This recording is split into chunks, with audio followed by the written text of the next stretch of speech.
Et donc, pour terminer, on a la chance d'avoir aussi Louis Schweitzer, qui a été pasteur de la Fédération baptiste pendant 11 ans à Paris. Et ensuite, il a été 9 ans secrétaire général de la Fédération protestante de France, puis professeur d'éthique et de spiritualité à la faculté libre de théologie évangélique de Vaux-sur-Seine. Et donc, aujourd'hui, il se consacre à l'accompagnement spirituel et à la formation à l'accompagnement dans le cadre de l'association Compagnons de route. Voilà, eh bien merci. Merci de me laisser la parole. Merci aussi de cette invitation. J'ai été très heureux je suis très heureux d'être avec vous.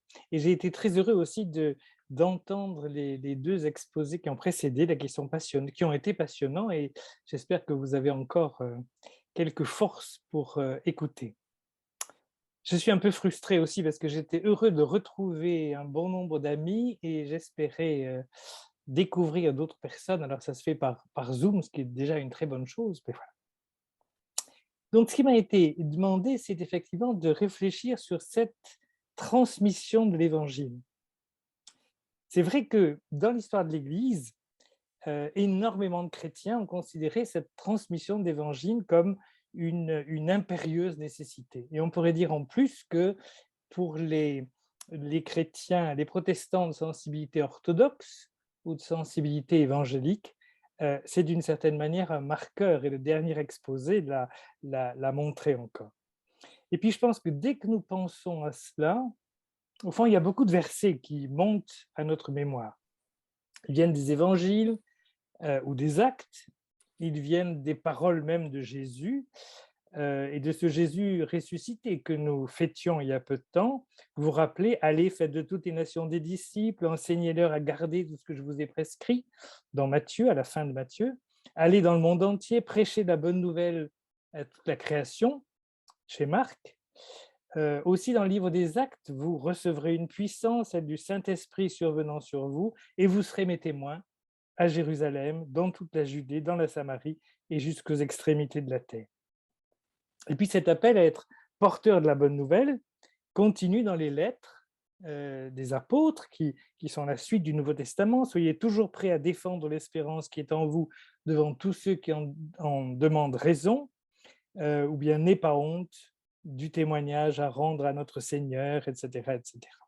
Alors, je ne suis pas un spécialiste de l'évangélisation, je suis même sûr que plusieurs d'entre nous seraient bien plus capables que moi de parler de l'évangélisation sur un plan technique. Ce que je voudrais, c'est peut-être nous aider à nous poser quelques questions sur ce thème. Vous savez, de ces questions qui touchent des choses qui vont sans dire. Et je pense que derrière les choses qui vont sans dire, il y a souvent des choses intéressantes. Alors d'abord, qu'est-ce que cet évangile que nous sommes appelés à transmettre? Ça paraît une question stupide presque, tellement la réponse semble évidente. Et pourtant, je pense que de la réponse qu'on va donner à cette question vont dépendre bien des choses. Un bon nombre des exhortations que nous venons de lire, que je viens de lire des textes de l'Évangile, s'adressent en premier lieu aux disciples, aux apôtres, aux gens qui ont été témoins de la vie, de la mort et de la résurrection de Jésus. Ils ont marché avec lui, ils ont écouté son enseignement, ils ont été témoins de la croix. Pour certains, un bon nombre, plus de 500 frères à la fois, nous dit l'apôtre Paul en 1 Corinthiens 15, ils ont été témoins de sa résurrection. Et c'est clair que pour nous, ça n'est pas notre cas. Tous ces textes qui nous disent « allez, soyez les témoins de tout ça », ne nous concernent pas directement. Nous sommes les témoins d'une parole qui témoigne du Christ. Nous pourrions dire qu'il nous faut transmettre cette parole, ce récit que nous avons reçu nous-mêmes, reçu de l'immense foule des chrétiens qui se sont succédés durant 2 millénaires pour que nous puissions à notre tour le recevoir, à notre tour le transmettre. Je crois que c'est vrai, mais c'est insuffisant, ou ce serait insuffisant. C'est vrai que le récit de Jésus, je veux dire par là sa vie, son enseignement, sa mort, sa résurrection, est en effet quelque chose de central, mais il n'est pas le tout. Simplement parce que la Pentecôte suit le vendredi saint et le dimanche de Pâques.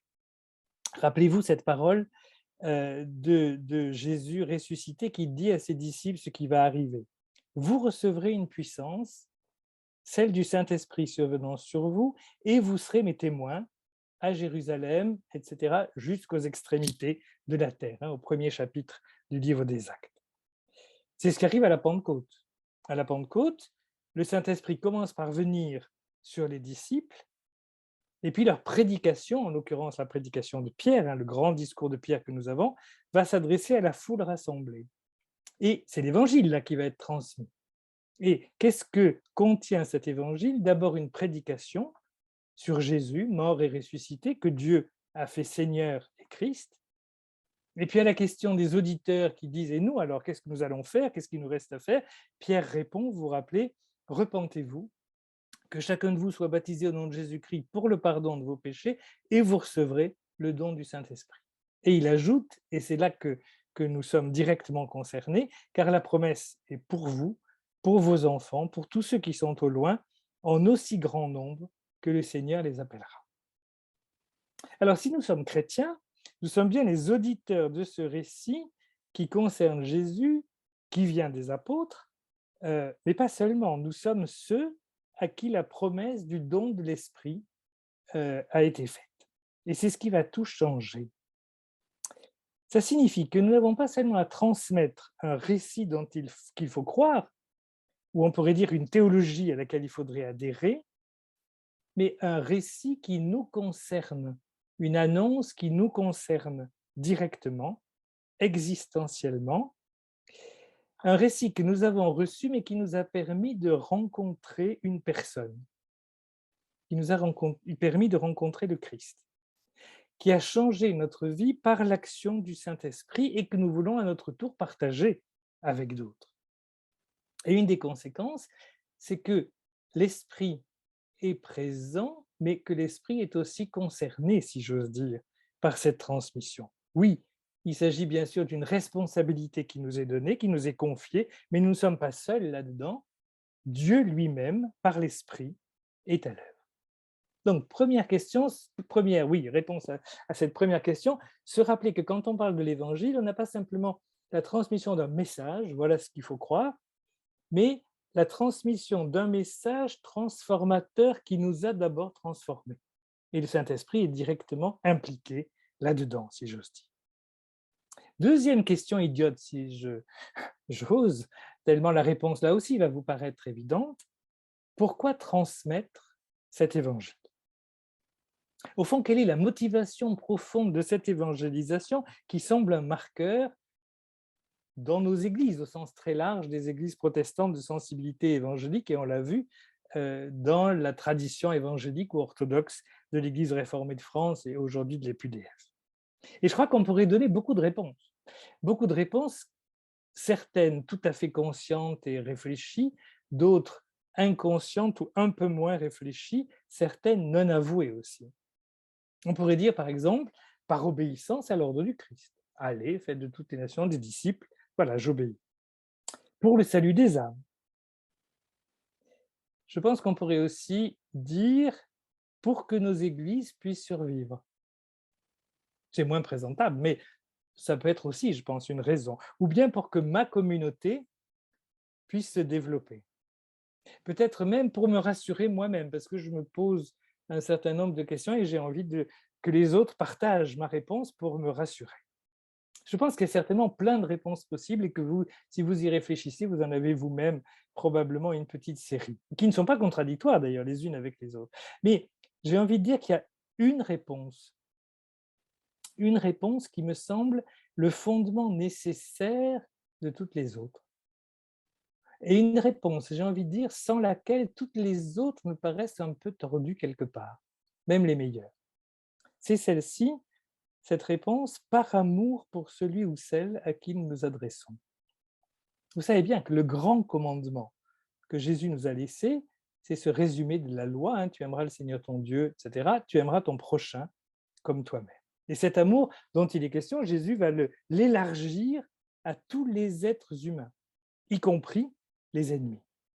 Au fond, nous sommes bénéficiaires d'un cadeau formidable, celui de la découverte d'un Dieu d'amour qui s'est donné pour nous, que nous pouvons rencontrer aujourd'hui en la personne de Jésus. nous avons reçu de lui, toujours dans le cadre de cet amour de Dieu pour nous, par le Saint-Esprit, une vie nouvelle qui nous fait voir le monde autrement. Alors c'est vrai que nous ne sommes pas encore dans la perfection, notre vie nouvelle est souvent encore un peu vacillante. Je pense que nos casseroles intérieures et même quelquefois extérieures ne sont sans doute pas toutes réglées, mais nous sommes en chemin. Nous sommes en chemin vers cette perfection, en chemin vers ce renouveau complet.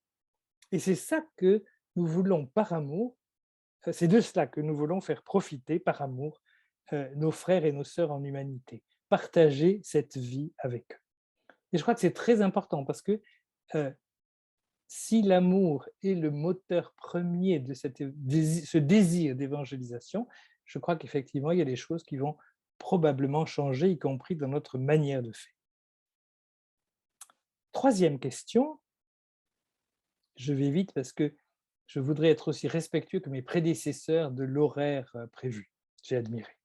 Troisième question, qui est appelé à transmettre cet évangile? Alors l'Église, bien sûr, la communauté des disciples de Jésus sur notre terre dans toute sa diversité. Et c'est ce qu'elle essaie de faire par son enseignement, sa prédication, ses sacrements, son être même. L'être de l'Église est, ou en tout cas devrait être, porteur de cet évangile par la parole, par les actes, par une manière de vivre en communauté, par une manière d'être dans le monde. Il y a même des ministères dont la communication de cet évangile vers l'extérieur est le centre. Le ministère d'évangéliste, ou bien le ministère plus moderne dans sa formulation, on parle aujourd'hui d'implanteur. Beaucoup de gens dans nos églises sont tellement convaincus de cela qu'ils considèrent d'une certaine manière que la transmission de l'évangile ne les concerne en rien. Transmettre l'évangile relève de ministères spécialisés. La tâche du chrétien de base, c'est de participer à la vie de l'Église et de se comporter de manière relativement correcte, je dis relativement parce que nul n'est parfait, dans la société. Il me semble que là, au fond, ils pensent aujourd'hui comme on pouvait peut-être penser autrefois, je crois déjà à tort, hein, lorsqu'on avait l'impression que tout le monde autour de nous se disait chrétien. Annoncer l'évangile, c'était aller au loin vers les païens pour leur transmettre cette nouvelle.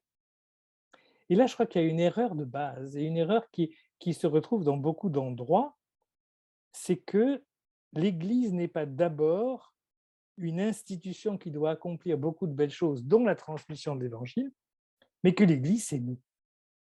L'Église, c'est la communauté de tous ceux qui veulent tant bien que mal suivre Jésus-Christ. Alors bien sûr, elle va s'organiser, elle va se doter de services, de ministères, de moyens au niveau local, régional, national, sans doute même mondial, et tout cela est bien.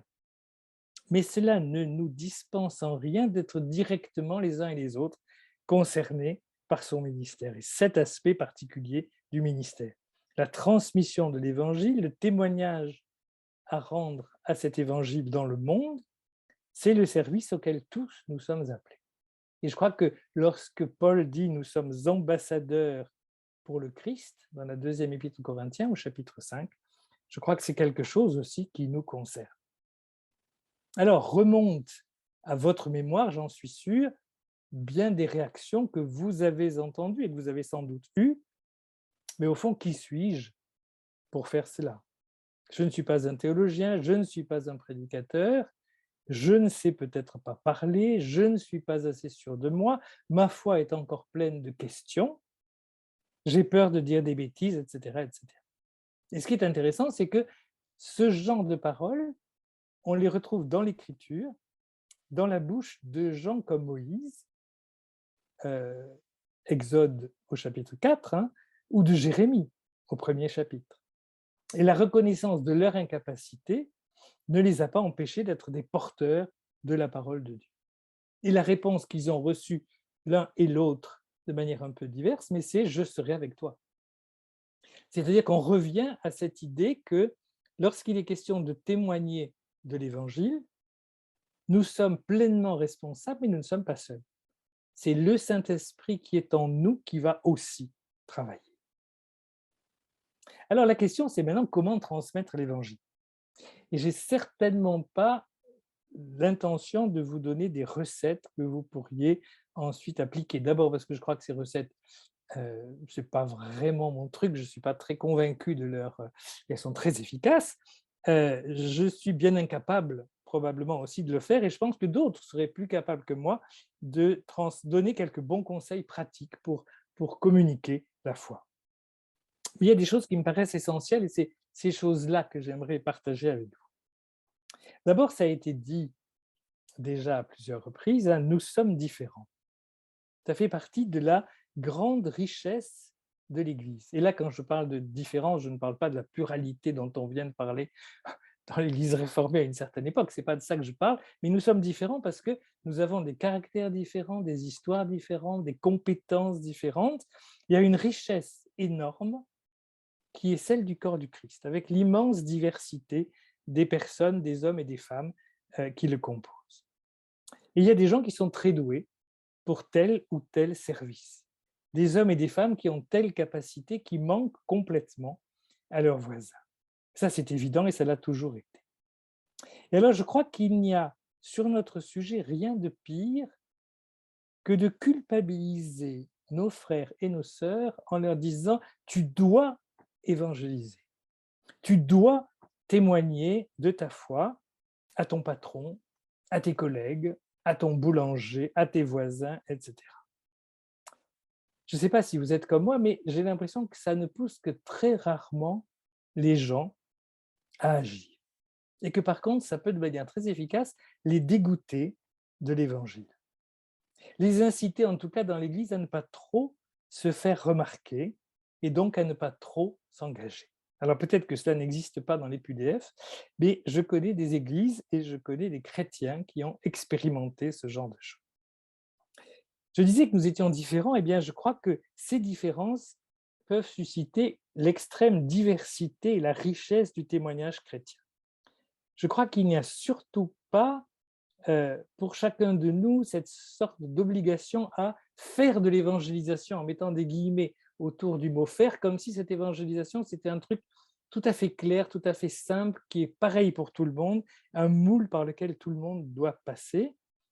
Mais plutôt, j'ai envie de dire, il s'agit de défendre l'espérance qui est en nous, comme dit l'apôtre Pierre dans sa première épître, devant tous ceux qui nous en demandent raison. Et j'ajouterai, là c'est plus Pierre qui parle, c'est moi, même parfois quand il ne nous demande rien. Et alors là, quelques autres points qui me paraissent importants. Ce qui est essentiel, je crois, dans ce témoignage est bien plus, d'une certaine manière, de l'ordre de l'être que du faire. Nous sommes témoins du Christ, nous sommes disciples de Jésus avant tout par notre manière d'être, notre manière de vivre, notre manière de nous comporter avec notre conjoint, notre famille, nos collègues, nos voisins, etc., etc. On pourrait continuer longtemps la liste. Et alors, je voudrais aller un peu plus loin. Il ne s'agit surtout pas de faire semblant d'être un bon chrétien. Il ne s'agit surtout pas de commencer à jouer un rôle pour transmettre mieux l'Évangile. Ça se sent très vite, parce que j'ai l'impression que ça sonne faux. Et ça peut être, je pense, un des pires contre-témoignages.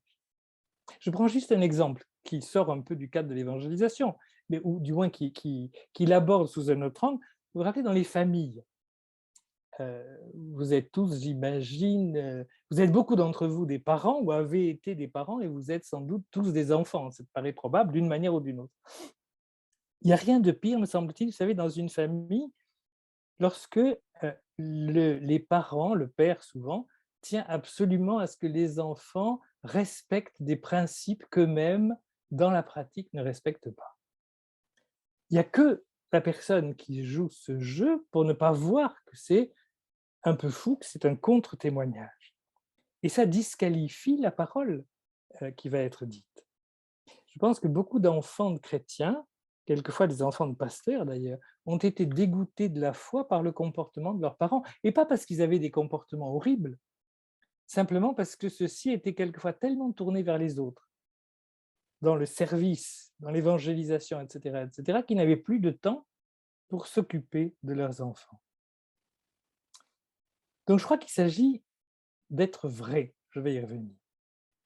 Et puis il y a des gens chez qui la conviction chrétienne est telle qu'elle se transforme d'une certaine manière en armure. Puisque je suis chrétien, je suis du bon côté. Et donc j'ai raison, et les autres ont tort. Et témoigner sera pour eux témoigner de la vérité, c'est-à-dire souvent témoigner de leur opinion personnelle, mais affirmée avec beaucoup de force. Alors que je crois que l'important, c'est aussi d'être capable de témoigner de ce que je suis, c'est-à-dire témoigner de ce que je suis et témoigner de ce que je crois. Dire je ne sais pas quand je ne sais pas. Accepter qu'il puisse y avoir des questions auxquelles je n'ai pas de réponse. Accepter la différence qui existe entre la perspective qu'ouvre l'Évangile et puis le point où moi j'en suis. Et pour reprendre l'exemple de la famille, eh bien, reconnaître lorsque, avec mes enfants, je me suis mal comporté parce que mon comportement a été dicté par la fatigue, par l'énervement, et ne pas justifier systématiquement la manière, enfin, ce que j'ai pu faire. Et je pense qu'ensuite, notre témoignage pourra prendre sa forme spécifique. Il pourra passer par la parole, il pourra passer par le geste d'amour, il pourra passer par la solidarité, par l'art, par tous les canaux possibles et imaginables. Et il y a bien plus de canaux, je pense, que ce que nous pratiquons la plupart du temps. Mais ce fait d'être vrai, je crois, est quelque chose d'essentiel. Parce que le témoignage de quelqu'un qui dit vraiment ce qu'il croit, y compris avec les questions que ça lui pose, avec les difficultés qu'il rencontre, avec les choses qui ne sont pas résolues, ce témoignage a beaucoup plus de poids que le témoignage de quelqu'un dont on sent bien qu'il s'applique à dire les choses comme il pense qu'elles devraient être dites et à faire semblant de se comporter comme il pense qu'un chrétien devrait faire semblant de se comporter. Alors, il y a une chose que le Seigneur nous demande et qui n'est pas si simple, c'est de ne pas avoir honte de l'Évangile. Vous vous rappelez, c'est ce que Paul dit à Timothée, l'esprit que Dieu nous a donné ne nous rend pas timides, au contraire, cet esprit nous remplit de force, d'amour et de maîtrise de soi. Et il continue, n'aie pas honte de l'Évangile, n'aie pas honte de rendre témoignage, à notre Seigneur. Et un peu plus loin, il rappelle que c'est en comptant sur la force que Dieu nous donne. C'est dans la deuxième épître à Timothée, vous vous rappelez, au premier chapitre. Nous ne sommes pas tous appelés à prêcher. Mais je pense qu'au moins nous sommes tous appelés à ne pas cacher que nous sommes chrétiens. Je peux considérer, c'est vrai, que mes actes sont plus parlants que des discours. C'est souvent vrai. Encore faut-il qu'on sache au nom de quoi nous agissons. Quand Paul écrit « Je n'ai pas honte de l'Évangile », il est une puissance de Dieu pour le salut de quiconque croit. Vous savez, c'est dans l'épître aux Romains au premier chapitre. Cela nous concerne. Parce que dans notre société, cette honte est fréquente. Peut-être pas pour vous, ça dépend des tempéraments, je pense, des uns et des autres, mais c'est quelque chose qui peut toucher énormément de monde. Il peut être tentant alors de rester discret, de considérer que cette dimension de la vie relève d'un domaine qui m'est strictement personnel. Et on retrouve là la timidité dont parlait Paul. Mais ça, c'est révélateur de quelque chose d'important.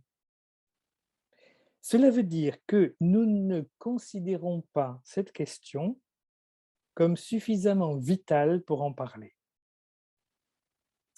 Peut-être parce que, effectivement, elle ne tient dans ma vie qu'une place relativement discrète, qui ne concerne que moi.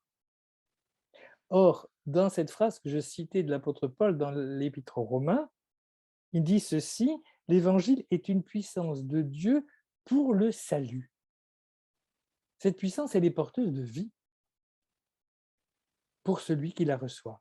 Comment pourrions-nous croire que nous aimons les autres si nous pensons que cela ne les concerne pas? Et ça, c'est un point, je crois, extrêmement important dans cette transmission de l'Évangile. Nous touchons là à une condition essentielle. Je crois que je ne peux pas avoir envie de communiquer cette promesse de vie si je n'en fais pas moi-même l'expérience. Encore une fois, il ne s'agit pas d'être parfait, il ne s'agit pas de vivre la plénitude de ce à quoi nous sommes appelés. Et il y a toujours des progrès à faire. Mais il s'agit d'être engagé, il s'agit d'être concerné moi-même vitalement, existentiellement au plus profond par ce message et par la vie qu'il apporte. Alors bien sûr, si ma fierté repose sur le fait d'être descendant de galériens, ça va être un peu difficile à transmettre et à communiquer. Je me rappelle quand il y a déjà de nombreuses années, quelqu'un me disait un jour sa fierté d'être protestant 4 quartiers, comme on parle, vous savez, de 4 quartiers de noblesse. Si l'identité de sa foi, c'est ça, c'est-à-dire une identité strictement historique, strictement une gloire de faire partie d'une minorité, donc d'une minorité supérieure, c'est toujours comme ça qu'on pense les choses, alors bien sûr, elle ne peut pas ou mal se communiquer à d'autres. Mais si j'ai conscience que cette fois, c'est le cadeau formidable d'un Dieu qui nous aime, ce cadeau dont je vis effectivement, alors je vais avoir envie de transmettre ce cadeau. Je vais avoir envie de communiquer à d'autres cette foi. Et je pense que c'est quelque chose qui va devenir beaucoup plus simple parce que je sais dont je parle, je sais ce en quoi, en qui je crois. Plus ma foi sera personnelle, plus ma foi sera nourrie de la parole et proche de Dieu dans la prière, sous la forme qui me convient, il y a 1000 manières de prier, plus je serai porté à partager cette foi avec d'autres. Et là, je crois qu'il y a un lien pour moi tout à fait immédiat entre l'intensité, la vérité, l'authenticité et la profondeur de la vie chrétienne qui est la mienne, c'est-à-dire de la manière dont j'essaie de vivre en relation intime avec Dieu, et puis ma manière de communiquer ensuite la foi. S'il n'y a pas cette expérience spirituelle personnelle, alors le danger, c'est qu'on communique une doctrine, on communique un message, on communique un principe, mais quelque chose qui va rester un peu extérieur à moi-même. Un peu comme si je veux transmettre des idées politiques ou si je veux transmettre telle ou telle conviction à d'autres. Parce que communiquer, vous savez, il y a des gens qui communiquent avec énormément de facilité. Ils n'ont aucun problème pour parler de l'Évangile, mais pas plus qu'ils n'en auraient pour parler de n'importe quoi d'autre. Et on peut les envier, ces gens-là. Hein. Ils feraient d'excellents vendeurs, ils font peut-être d'ailleurs d'excellents vendeurs, ils ont de la chance. Et je pense que nous sommes nombreux à nous considérer comme moins capables qu'eux pour des tas de raisons. Et alors je crois profondément que ça n'a aucune importance. Je crois profondément que ça n'a aucune importance parce que, rappelez-vous, toujours, je reviens sur cette phrase de l'apôtre Paul, où il dit que l'Évangile est une puissance de Dieu pour le salut de quiconque croit. Au fond, l'efficacité de l'Évangile, l'efficacité de la transmission de l'Évangile n'est pas liée à notre capacité. Elle est liée à celle de Dieu. C'est vrai que nous pouvons lui faire de l'ombre. Nous pouvons lui faire de l'ombre soit en nous taisant quand il faudrait parler, et ça c'est une réalité malheureusement, soit en prenant trop de place et en nous prêchant nous-mêmes.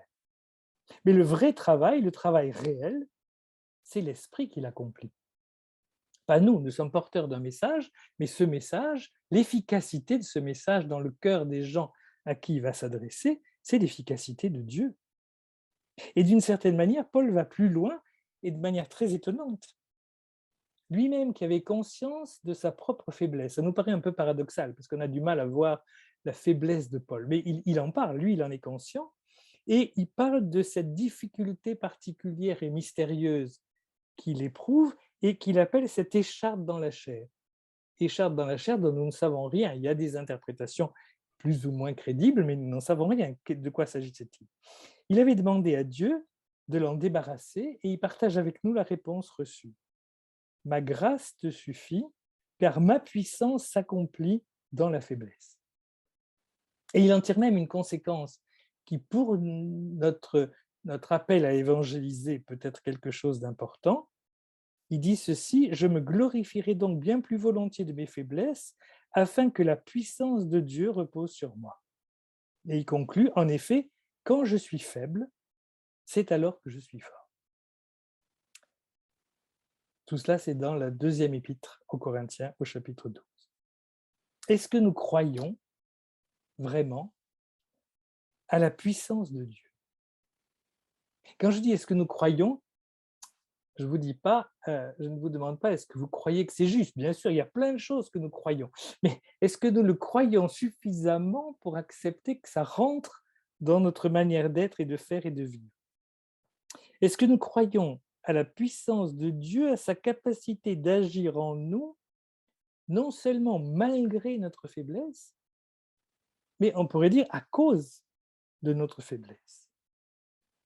Parce qu'elle nous pousse alors à nous confier en lui, à lui abandonner nos sentiments d'incapacité, nos peurs.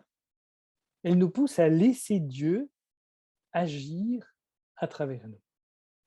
Et alors, je pense qu'on s'aperçoit étrangement que on va essayer, par exemple, il y a telle personne, on se dit, il faudrait vraiment un jour que je puisse parler avec elle. Et puis, on n'ose pas vraiment. Et on se trouve, je suis très capable de faire ça, je suis très capable de me trouver 1000 raisons intelligentes, raisonnables, pour ne pas aborder directement la question, contourner d'une manière ou d'une autre. Et puis un jour, vous vous lancez, je ne sais pas pourquoi, le Saint-Esprit vous pousse sans doute dans le dos sans que vous en aperceviez, et puis vous allez lui parler.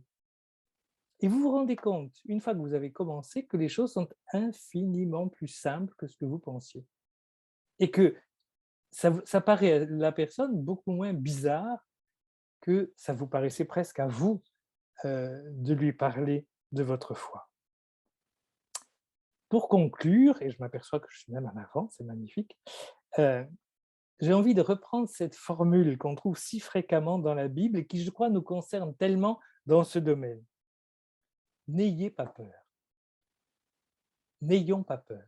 Je pense que la communication de l'Évangile, pour la plupart des gens en tout cas, c'est probablement un des lieux où cette peur fonctionne. Nous avons toutes les raisons intellectuelles pour dire oui, il faut transmettre l'Évangile, oui, je suis reconnaissant, oui, oui, oui, oui, oui, je dois, je devrais, ça serait bien que, mais finalement, cette peur risque de nous paralyser. N'ayons pas peur ni du regard des autres, ni de nos faiblesses. Le Seigneur nous a fait un cadeau merveilleux et il nous invite à transmettre ce cadeau. Et c'est lui qui va nous aider à transmettre ce cadeau. C'est lui qui rend notre témoignage porteur de vie. Et donc finalement, je dirais, le poids de notre responsabilité est finalement léger. Cet évangile dont nous parlons est cette puissance de Dieu qui importe infiniment plus que toute autre chose. Vous savez, le monde va passer avec ses grands personnages, avec ces périodes tragiques, comme ce que nous connaissons en ce moment, ces chaos d'histoire, ces temps où l'Église semble en pleine forme, et puis ces temps où il en va tout autrement. Et je pense que c'est dans ce monde-ci que nous sommes appelés à témoigner de l'amour de Dieu en Jésus-Christ pour les hommes et les femmes de ce temps. Et ce témoignage, il va pouvoir prendre des formes extrêmement variées, ou du moins s'accrocher à des points extrêmement variés. À la réaction des gens devant la guerre en Ukraine, aux réactions des gens quelquefois sur un plan politique ou autre. La réalité qui nous entoure, c'est l'occasion, au fond, quelle qu'elle soit, partout, toujours, d'accrocher, on pourrait dire, ce message de l'Évangile. Peut-être un jour d'ailleurs, nous découvrirons que les périodes les plus belles et les périodes les pires de l'Église ne sont pas celles auxquelles nous pensions. Il y a tellement de choses qui nous échappent. Mais j'ai envie de dire que ces choses qui nous échappent, ça devrait nous rassurer. Parce que plein de choses ne dépendent pas de nous. C'est le Seigneur qui est à l'œuvre là-dedans. C'est le Seigneur qui est au travail et nous pouvons avoir des idées complètement farfelues sur un certain nombre de sujets où nous apercevrons peut-être un jour qu'elles étaient farfelues. Ça ne nous empêchera pas d'être des témoins de l'Évangile parce que c'est Dieu qui est témoin, qui nous utilise pour ce témoignage. Et c'est cet Évangile qui va demeurer toujours. Cet Évangile qui va rester vivant jusqu'à la fin du monde et quelles que soient les catastrophes annoncées, quelles que soient les difficultés rencontrées, etc., etc. Voilà, quelques questions que nous nous posions, que nous ne nous posons pas, mais qui me paraissent au fond ce que j'avais envie de vous dire en tout cas, et ce que j'étais capable de vous dire aujourd'hui, et je serais heureux qu'on puisse continuer à réfléchir, et c'est un peu ce que Marie-Christine va essayer de nous donner maintenant. Merci en tout cas.